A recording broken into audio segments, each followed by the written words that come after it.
Sir, pwede magtanong? Ano yan? Lian? Lian? Aba.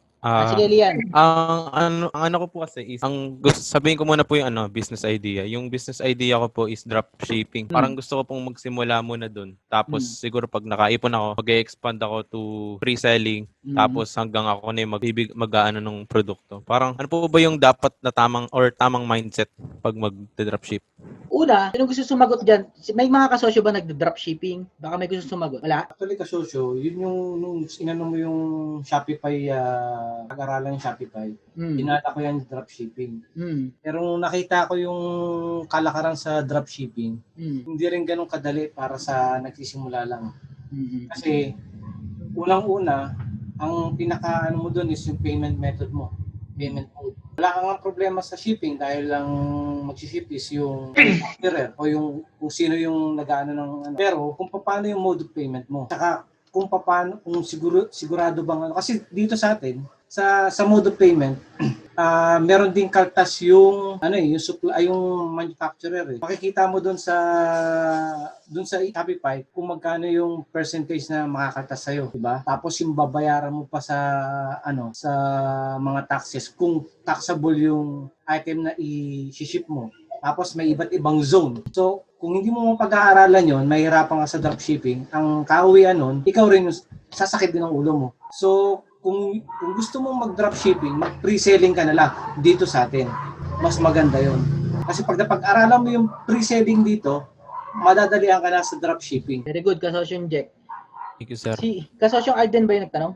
Ako. Lian po. Kasosyong Lian, okay. Yung dropshipping, yan yung version ng, di ba, prinsipyo natin, pre-sell, di ba? Pre-sell. Yung dropshipping, yun yung version ng pre-sell na gumagastos ka ng pera. Kailangan mo ng perang malaki sa dropshipping. Kasi kailangan mo kailangan mo pa rin bilhin yung order sa ibang bansa, bayaran yon bago i-ship sa'yo. Hindi talaga totoong dropshipping yun. Dropshipping mula dun sa customer, mula dun sa supplier, papunta sa'yo. Dropshipping, pero i-ship mo pa rin yun. Kaya maraming naloloko dyan sa dropshipping na yan, tapos pinapakitaan ng laki-laki ng revenue. Pag kinumpute mo yung revenue ng Shopify nila, minus mo yung ads, yung ginastos nila sa ads, abonado ka pa. Pero hindi nila sinasabi. Bakit? Kasi gusto ko nilang mauto.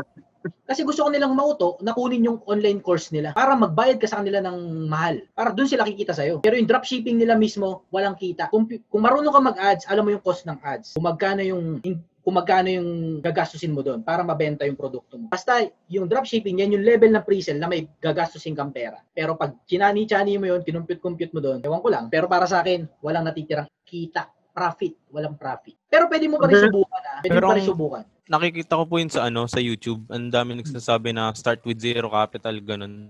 Pero may nakita rin po kasi ako na isang video na sabi po doon, ikaw muna yung bibili ng produkto. Kasi ang gagawin ko po kasi bala kong gawin is Shopee tsaka China brand. Parang pwede po kasi silang ipag-link, ganun. Tapos sabi po doon sa video na napanood ko is ikaw muna yung magbabayad doon sa supplier mo. Tapos kasi i-hold po yung pera pagka nagbayad na doon sa Shopee. Tapos pag na-receive lang yung item ng buyer, doon pa lang maaano yung kita mo, ganun ho. Totoo yun. Parang ganun pagkakaano. Pag ganyan ba, mas okay na dito ka na lang sa Pinas kumuha ng supplier?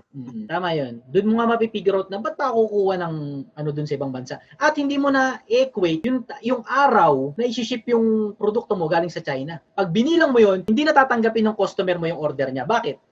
Kalahating buwan eh. Kalahating buwan na sino kukuha pa ng order. Doon pa lang checkmate. Yun din po yung nakita kong problema. Parang yung una po kasing inano ko is AliExpress. Tapos nakita ko po yung shipping, ang mahal na tapos ang tagal pa. So parang lugi na ako, shipping pa lang. Kasi kung ibebenta ko siya dito sa atin, ang laki ng dadagdag ko para may tubo pa ako. Parang ganun po. Tama yan. Saka walang bibili sa'yo. Bakit? Kasi ang tagal ng order eh. Diba? Sinong bibili sa Tapos ang nakikita ko din po, saka yung, di ba po may mga minsan, may mga buyer na nagkaka-cancel bigla ng order. Tapos kapag yung in-order nyo na siya, tapos biglang kinancel pala, parang hirap din po nung ganun.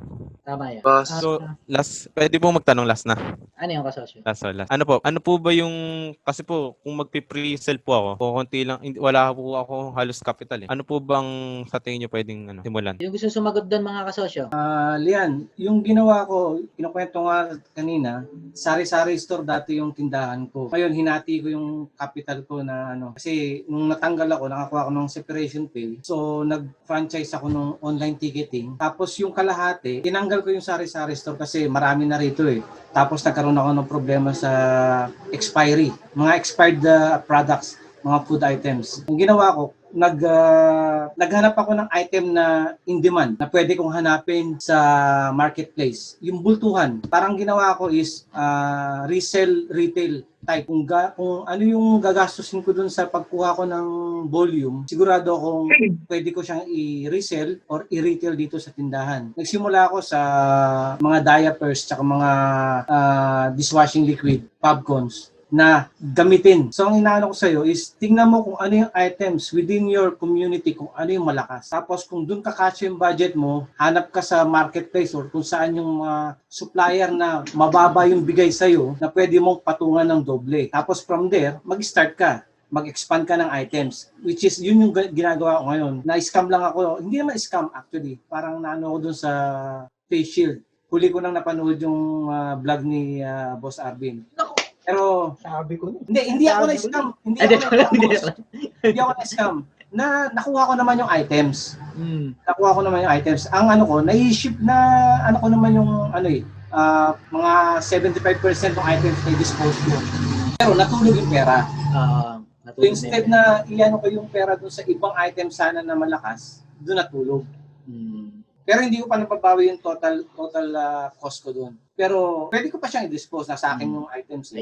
Pero inaano ko is, dahil nga doon sa scam na nangyari, biglang humina yung face shield.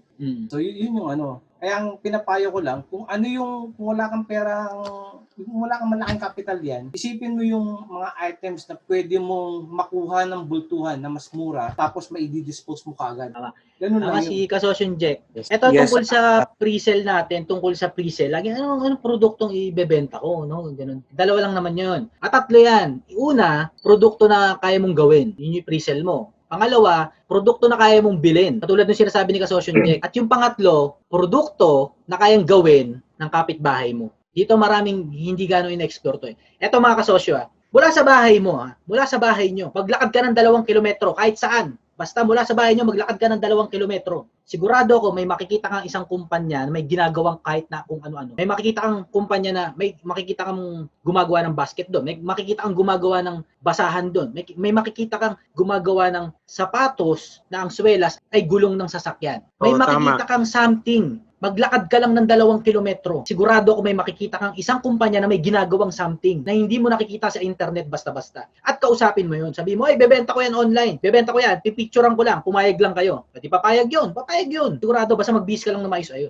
Ngayon, post mo yun sa internet, sa mga kaibigan mo, hold upin mo, 3 times the price. Bili sila. O, bayad sila sa'yo. Punta ka ulit doon sa kumpanya na yun, na 2 kilometro lang ilayo sa bahay nyo. O, bilhin mo sa kanila yun, ibigay mo doon sa mga kaibigan mo na order sa'yo. Ayun yung simula ng pre-sale. Maglakad ka lang ng 2 kilometro. May makikita kang kung sino man na gumagawa ng kung ano.